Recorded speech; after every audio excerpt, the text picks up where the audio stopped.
everyone. Well, there is a question that we as teachers ask to ourselves. Is there a good way to start a class? Well, I have the answer, and of course there is a way, and it is called interaction. For example, here in Colombia, when you have that, when you're a teacher and you walk into the room, the students are always talking and joking and gossiping. But as soon as you enter the room, they are all like quiet and they take out their notebooks, they take out their books. That is a very, very strict order to start class, and there is no other way to start it because the student has to feel comfortable. The environment has to be good for them. So the best way is through interaction. What is interaction? You may ask to yourselves. Well, interaction is the exchange of thoughts, ideas, or even feelings from one person to another. In this context, from one student to their classmate or to the professor or teacher. And so the way to start a class will be with the interaction. What do you have to do if you're a teacher? You just have to go into the room, and as soon as the students are taking out their notebooks to study and do the same kind of thing they have been doing through all of the year or the period of the semester, you have to tell them, you know what? Pull that in your bags and let's start this. And you ask questions because that is a very good way to start questions, to start a class with questions. So questions that are not very difficult and not very easy, of course. They will feel like more comfortable to interact with others. So you will have a conversation going, and you have to manage the conversation, making it to flow all over the class and throughout the class, of course. So the interaction, the best way to interact is with interaction. Now PP is going to explain you what are the 7 patterns of interaction that exist. So as we have been telling you, the best way to interact is through interaction itself. But there are 5 established roles of an interactive teacher. The first one is the controller teacher. The controller teacher does what a normal teacher does. He is the one who controls everything. He controls what the students are going to learn, what they're going to speak, what they're going to produce, and even the topic that they are going to discuss about in the class. This is good, but you cannot use it every time. Why? Because the students are going to feel uncomfortable and they're going to feel like you are pushing them. They're going to feel like they are against the wall because you are putting them and telling them what to do and how to do it. So you can use it if the situation requires this kind of a mandatory teacher. Then we have the teacher as a director. Well, we can compare this to the director of an orchestra because you are the one who starts the melody. The melody in this context would be the interaction the students have. So you are the one who starts it, and you are the one who directs it throughout the class. You have to be very careful and to try to make the conversation and the interaction last. You have to make it flow. Then we have the teacher as manager. We can compare this to the manager of a CEO because we will have a goal, and the goal here will be to achieve the learning process. In this case, to learn a new language, of course. So what you have to do is to allow the students that will be like in this context, the workers, to look for the way to achieve the goal that we have, because that is the most important thing, to achieve the goal. No matter what they do, no matter the strategy they use, they have to reach the goal that we have. In this case, to learn a new language. Then we have the teacher as a facilitator.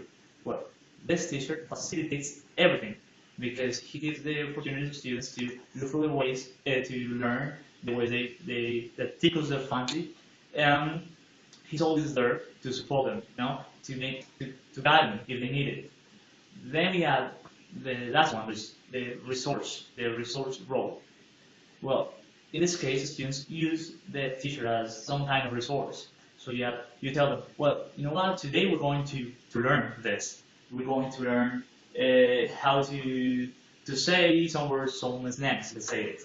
But you go, or you stay walking around the classroom, or you go to your seat and wait for the student to look for you, to look for your assistance. Why? Because you are the one who's given the opportunities, and to give the opportunity to them to use you as the resource. So if they don't know how to say a word, if they don't know how to pronounce a word, they can go and look for you and ask you, oh, teacher, how can I say this? And you're going to answer. So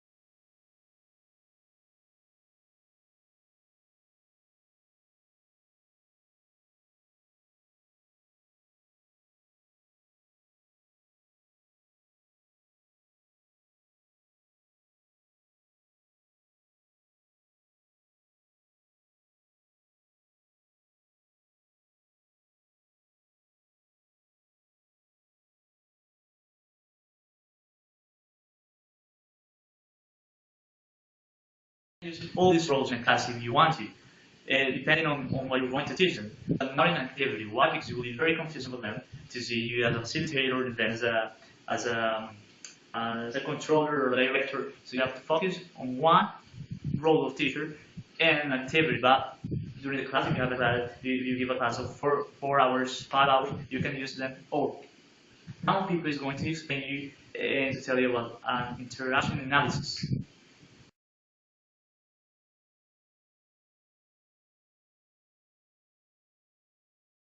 There is the questioning strategies for interactive learning. Well, as you already know, the best way to start a class and to give a class is through interaction. So here it talks about how to interact. In the interaction, it starts with question. With a question that you're going to ask them, and they're going to answer that, of course. So it says that a question cannot be very easy because the student is going to be interested in answering that. So it has to be a little bit hard, but not that hard, because if it is very hard and very difficult to understand and to answer, the student is going to be like, they're going to feel bad because he has not the abilities or the vocabulary to understand it and to answer it.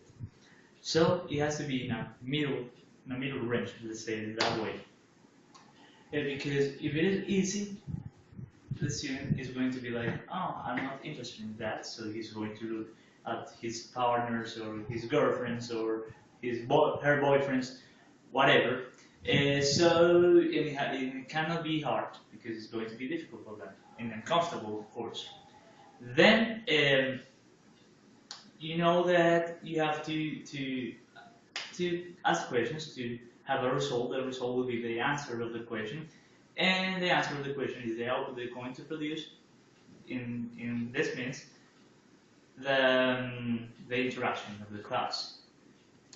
So you cannot you have to be focused on the level of your students, because you know, like, there are some levels that you have to be very knowledgeable about them, because you cannot ask questions because you like, and because I like this question, I want to ask this question, because it's going to be maybe difficult or maybe easy, but also you have to take into account that we cannot ask questions that are very easy. Why? Because it is said that the more you push your students, the more results you're gonna get.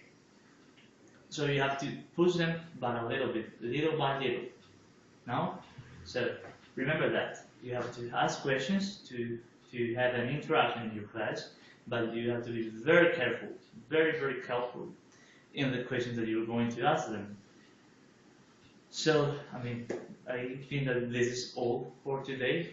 Thank you very much to all of you, and we hope you like this video, and we hope, of course, too, that you have been captivated by all the things we have said throughout the presentation. And again, thank you so much.